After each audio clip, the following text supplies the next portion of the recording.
आती है, और उस साधन की मुक्ति के बाद भी भगवत स्मरण बन जाए, उसी को कहते हैं प्रपन्न। साधन की आवश्यकता नहीं। सूरदास जी कौन है? प्रपन्न है। उनको ठाकुर जी को देखने के लिए नेत्र नहीं चाहिए। परम सत्य श्रीनाथ जी का नाम उनके हृदय में विराजमान है, उस नाम से ही वे दर्शन कर लेते हैं। श्रीनाथ जी कैसे? सूरदास जी महाराज अपने कुटिया में बैठ करके भजन करते थे, और जब वे पद गाते थे तो पद सुनने के लिए श्री जी बाबा का जैसे ही शयन होता था, शयन होते ही श्री जी बाबा तुरंत आ जाते थे और आकर के बाहर कुटिया के बैठ जाते, और बैठ करके वहीं बैठे बैठे श्रवण करते जो भी सूरदास जी गाते, वापस लौट जाते। सावधानी से सुनना। एक दिन श्री जी बाबा ने मन में भाव रखा कि भैया आज गोसाई जी जल्दी हमको पौड़ा दें भोग लगा के। तो गोसाई जी तो कपाट बंद करके जाते थे दोपहर के, लेकिन ठाकुर जी जंगला में से कूद के भाग जाते थे, सूरदास जी की कुटिया पे जाके बैठ जाते थे। एक दिन ठाकुर जी जाने लगे तो श्री जी ने हाथ पकड़ लिया ठकुरानी ने। कहां जा रहे हो? बोले हम जा रहे हैं एक जगह पे। बोले कहां जा रहे हो? मुझे सही सही बताओ। बोले एक भक्त है, उसको दर्शन देने के लिए जा रहे हैं। बोले हम भी चलेंगे साथ में। अरे तुम मत चलो, तुम क्या को जाओगी? तुम जाओगी तो फिर पता नहीं उसको समझ पाओगी नहीं समझ पाओगी, क्या भाव आवे समझ थोड़ी आता है। राधा रानी बोली या तो हमें लेके चलो, नहीं तो आज हम तुम्हारी गुसाई जी से शिकायत कर देंगे कि तुम पौड़ते नहीं हो, तुम भाग जाते हो दर्शन देने के लिए। ठाकुर जी अर्चावतार में जब विराजते हैं ना, तो अपने अर्चक से डरते भी हैं। मैं अपनी कथा में कभी कभी बताता हूं, हमारी बहन जी बैठी हैं, श्री राधा रमन परिकर में आपका सौभाग्य है सेवा का। तो एक बार इन्होंने एक प्रसंग सुनाया कि ठाकुर जी पोशाक नहीं पहन रहे थे। श्री राधा रमन जी पोशाक नहीं पहन, जबकि बिल्कुल सही था, नाप भी बिल्कुल लेकर के रखा था, लेकिन फिर भी कभी कहीं से ऊंची, कभी कहीं से नीची, कभी कहीं से भारी। सब गोस्वामियों ने प्रयास कर लिया, लेकिन ठाकुर जी ने पोशाक नहीं पहनी। तो आपके जो पूज्य दूसरे पिताजी ससुर जी हैं, वे सबसे बोले सुनो सब लोग बाहर जाओ, मैं थोड़ा ठाकुर जी से एकांत में बैठ के बात करूं। और वे ठाकुर जी के आगे बैठे, राधा रमन जी के आगे पोशाक रख दी। तो बोले अच्छा, तो आज आपको पोशाक धारण नहीं करनी है, क्योंकि हमें पता है नाप तो बिल्कुल ठीक है और पोशाक भी बिल्कुल अच्छी बनी है, लेकिन पता नहीं आपकी क्या इच्छा है, परेशान करने के मूड में हो। देखो हमें कोई झंझट नहीं है, आपको नहीं पहनी बिल्कुल नहीं पहनाएंगे। बाहर दर्शनार्थी दर्शन के लिए खड़े हैं, बस 15 मिनट बचे, आप पहन लो, नहीं तो मैं तो अभी कपाट खोल दूं, बिल्कुल नंग धरंग खड़ा कर दूंगा आपको।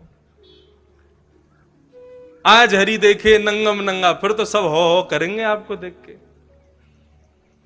ये रखी पोशाक, 2 मिनट का समय दे रहे हैं, सोच लो, यदि आपको पहननी हो तो अभी मैं धरा दूंगा, नहीं तो मुझे बिल्कुल कोई संकोच नहीं होगा, तुरंत कपाट खोल दूंगा, कुछ भी धारण नहीं कराऊंगा, लंगोटी में खड़े रहोगे आज। 2 मिनट बाद प्रणाम किया, बोले आपने विचार कर लिया होगा, मैं प्रयास कर लेता हूं, यदि प्रयास में सिद्ध हो गया तो समझ जाऊंगा कि नहीं आप धारण करना चाहते, नहीं हुआ तो फिर कपाट खोल दूंगा। बोले वही पोशाक जो 2 घंटे से पहन नहीं रहे थे, डांट फटकार करके जैसे ही धारण कराई, सो ही राधा रमन जी ने पहन ली और चुपचाप धारण करके दर्शन दे दिए सबको। तो अपने अर्चक से ठाकुर जी डरते भी हैं, क्योंकि अर्चक पुष्टि मार्ग के अनुसार, मैंने कहा ना यशोदा का स्वरूप, और बालक यशोदा से डरता है। मैं भी कभी कभी गिरधर लाल जी की सेवा करता हूं तो कोई कभी कुंडल उतर जावे, कभी मोर पंख उठ के भाग जाए, कभी यहां की हीरा जो लगो थोड़ी पे वो भाग जाए, मिले ही ना है महाराज, ढूंढते रहो कहां गए हो। हम तो खूब डांट फटकार दे, मैं देखो पहनो तो पहनो, नहीं तो ऐसे ही खड़ो कर दूंगा, मुझे कोई चिंता ना है। और वास्तव में एक और भाव, ठाकुर जी क्या छोटे से लाला है, और छोटे से बालक को, जैसे अब सर्दी का समय, छोटे छोटे बालकों को मैया टोपा पहनावे, कपड़ा पहनावे, तो कभी कुछ उतार के फेंके, कभी वो कुछ उतार, वैसी लाल जी हैं। तो क्या किया करो, छोटी छोटी गैया, छोटे छोटे घोड़ा, छोटे छोटे खिलौना ठाकुर जी के आगे रख दो और तब श्रृंगार शुरू करो। क्या बोले, अब लाला तू खेलवे में व्यस्त है कि अब तेरा श्रृंगार करेंगे। जैसे ही ठाकुर जी खेलने में व्यस्त हो जाए, श्रृंगार धराओ, तुरंत धारण कर लेंगे। ये भाव है केवल कि उनको व्यस्त कर दो किसी कार्य में, वो व्यस्त होते ही फिर आपका श्रृंगार स्वीकार हो गया। क्योंकि बालक किसी कार्य में व्यस्त हो, उसको फिर कुछ भी पहना दो, उसको भान नहीं रहता। वैसे ही ठाकुर जी में। तो लाडली जी बोली, या तो मुझे संग ले चलो, नहीं तो आज गुसाई जी से शिकायत कर दूंगी।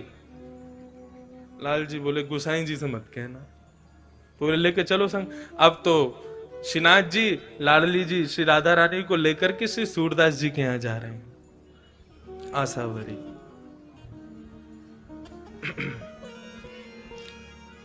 सूरदास जी की कुटिया में जाकर के दोनों प्रिया प्रियतम अविराजित हुए हैं और दोनों इतने भाव से सूरदास जी के पद को श्रवण कर रहे हैं, लेकिन सूरदास जी को नहीं पता कि ठाकुर जी मेरे सामने बैठे हैं।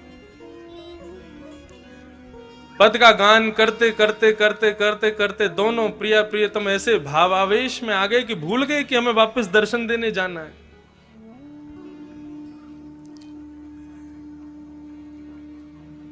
जैसे ही सूरदास जी का पद पूर्ण हुआ, किशोरी जी ने और लाल जी ने दोनों ने नेत्र खोल करके देखा, सूरदास जी बैठे हैं। किसी कार्य के लिए उठने लगे, कहीं जाने लगे, तो दोनों उनके पीछे पीछे चलने लगे। देखें तो सही कहां जाते हैं, क्या करते हैं। अब सूरदास जी अपनी लठिया से चल करके ऐसे आगे रास्ता देखते हुए, लठिया से अनुभव करते हुए चल रहे थे और पीछे दोनों श्रीनाथ जी और श्री किशोरी जी दोनों चल रहे हैं। तभी आगे एक बड़ा गहरा गड्ढा था। ठाकुर जी को भी अनुभव नहीं हो पाया, पता नहीं चल पाया। जैसे श्रीनाथ जी ने लठिया, वो सूरदास जी लठिया से चल रहे थे, उनको भी पता नहीं चल पाया और चलते चलते श्री सूरदास जी उस गड्ढे में गिर पड़े। अब जैसे ही गड्ढे में गिरे, ठाकुर जी और लाडली जी ने ऊपर से देखा, बड़ा गहरा गड्ढा, ठाकुर और नीचे सूरदास जी पड़े हैं, हाथ छिल गए, पैर छिल गए, सिर में चोट आ गई। ठाकुर जी के नेत्र सजल हो गए। किशोरी जी, हम यह अवस्था में इनको छोड़ के ना जाएंगे, चलो इनकी नेक मदद कर दें, इनको नेक ऊपर उठा लें। बोलो क्या बात कर रहे हो, बाबा पहचान जाएगा हमको, और पहचान गए हो ना तो जो भाव है ना या कि वो सब खत्म हो जाएंगे। ठाकुर जी वास्तव में मिलते क्यों नहीं है, ताकि आपका भाव दिनों दिन बढ़ता रहे। क्योंकि सामिप्य में दोष आ जाता है। आप किसी को दूर से देखो बहुत प्यारा लगेगा, लेकिन उसके संग आप 10-5 दिन रह लोगे ना तो उसमें आपको दोष दिखने लग जाएंगे। तो ठाकुर जी भाव रखते हैं कहीं मेरे दोष, ठाकुर जी में कोई दोष नहीं होता, दोष हम में होता है। कहीं हमें कोई दोष ना आ जाए, हमारी भक्ति में दोष ना आ जाए, इसलिए ठाकुर जी दूर ही रहते हैं।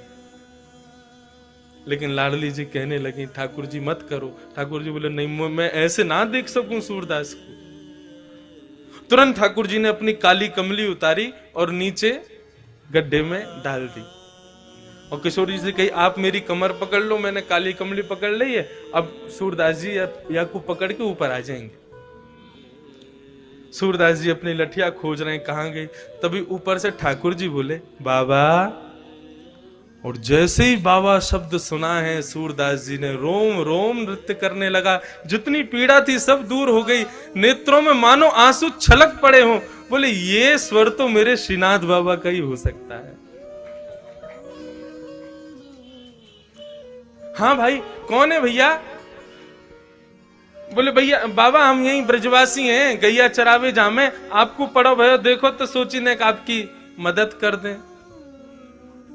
हाँ भैया, बड़ो भलो करेगो ठाकुर तेरो। भैया कैसे आऊं ऊपर? बोले, मैंने अपना पटका डाल दिया नीचे, आप बाकू पकड़ के ऊपर आ जाओ। सूरदास जी उस पटके को पकड़ रहे हैं और यहां से लाडली जी ठाकुर जी को खींच रहे हैं, ठाकुर जी सूरदास जी को ऊपर खींच रहे हैं। क्या स्वरूप है वे। सूरदास जी के मन में भाव आ गया, जैसे ही पटका पकड़ा, उसकी सुगंधी को जब अपनी नासिका से ग्रहण किया, बिल्कुल दृढ़ निश्चित हो गए कि ये तो ठाकुर जी हैं और कोई नहीं हो सकता। जैसे ही गड्ढे से ऊपर निकल करके सूरदास जी आए, जानबूझ करके ऐसा भाव दिखाया कि मानो झटके से गिर पड़े हों, और गिरे तो कहां गिरे, श्री लाडली जी के चरणों में जाकर के गिर गए। और गिरते ही बड़ी चतुराई से श्री किशोरी जी के एक पांव की पाजेब को सूरदास जी ने पकड़ करके खींच के अपनी जेठ में भर लिया, और भर करके ठाकुर जी खड़े हो गए, किशोरी जी खड़ी हो गई, सूरदास जी भी व्यवस्थित हो गए। ठीक है बाबा, अब तुम बाहर आ गए हो, अब पीछे को मत जाइए, गड्ढा तुम यहां चले जाओ। और ठाकुर जी ने किशोरी जी को आता हो, जल्दी चलो, गोसाई जी दर्शन खोल देंगे, नहीं मिले तो बहुत डांट पड़ेगी। अब किशोरी जी जैसे ही चली, तो चलते ही एक पांव की तो छम आवे आवाज, दूसरे पांव की आवाज ही नहीं। किशोरी जी ने नीचे देखी, बोले हमारी पाजेब कहां है? अब तो ढूंढने लगे तो दूरी दिख गई, बोले पाजेब हाथ में लटक रही है सूरदास जी के। किशोरी जी बोली मेरी पाजेब रह गई है। ठाकुर जी बोले दूसरी दिलवा देंगे, चलो। वो नामों को तो वही चाहिए जो सूरदास जी पे। बोले तुम फंसवाओगे आज, सूरदास बाबा तो जन कब छोड़ेगा, लेकिन आज गोसाई जी बहुत डांट लगाएंगे। किशोरी जी बोली हमको तो वही पाजेब चाहिए। तो बोले तुम ही लिया। बोले मुझको डर लगाया बाबा, थे मैं ना जाऊंगी, तुम ही मांगो। लाडली जी तो चाह रही है कि ये कृपा आज कर ही दे इनके ऊपर। ठाकुर जी फिर से गए, बाबा हाँ हाँ भैया बोलो। वो हमारी एक पाजेब आपके पास रह गई है, आप कृपा करके हमको प्रदान कर दो। ठाकुर जी बोले, वो सूरदास जी बोले भैया मैं कैसे मान लूं ये पाजेब तुम्हारी है? अब भैया मैंने तुम्हें दे दी और फिर कोई आयो कि बाबा मैंने तुम्हारी सहायता करी, मेरी पाजेब गिर गई, तो मैं तो झूठो रह जाऊंगा। ठाकुर जी बोले तो आपको पता कैसे चलेगी कि या की दूसरी पाजेब कौन के पास? आप पे आंख तो है ना? बोले आंख ना है लेकिन हाथ तो है ना, अनुभव कर लूंगा मैं। तो बोले क्या करोगे? बोले दूसरी पाजेब जो है का है वो मेरे हाथन के आगे आप चरणन में धारण करके ही दे दो, मैं वह पाजेब को हाथ से स्पर्श कर लूंगा, सो दूसरी पाजेब पहना दूंगा। किशोरी जी मुस्कुरा गए, बोले सूरदास जी समझ गए कि ये ठाकुर जी पधारे हैं। ठाकुर जी बोले आओ। अब तो किशोरी जी आगे आई, आगे आकर के खड़ी हुई, सूरदास जी से कही सूरदास जी नीचे बैठो, नीचे देखो, एक पाजेब देख लो और दूसरे पाँव में पहना दो। जैसे ही पाजेब देखी तो समझ गई, बोले हाँ भैया तुम्हारी है। दूसरे पाँव में पाजेब पहना करके श्री किशोरी जी के चरणों से लिपट गए सूरदास जी, अपने नेत्रों के जल से उनके पैरों को धोने लगे। बोले कृपा करो प्रभु, मैं पहचान गया हूं आप पधारे हो मुझ पे कृपा करने। किशोरी जी ने सूरदास जी को उठाया और ठाकुर जी, किशोरी और सूरदास जी तीनों को आलिंगन किया। और आलिंगन करके ठाकुर जी और किशोरी जी ने अपने हस्त कमल से जैसे ही सूरदास जी के नेत्रों पे हाथ फेरे, बोले बाबा आंख खोलो। बोले मैं देख ना सकूं? बोले खोलो तो सही। जैसे ही नेत्र खोले तो श्रीनाथ जी राधा रानी के संग में सामने खड़े हुए हैं। बोला भक्त वत्सल भगवान की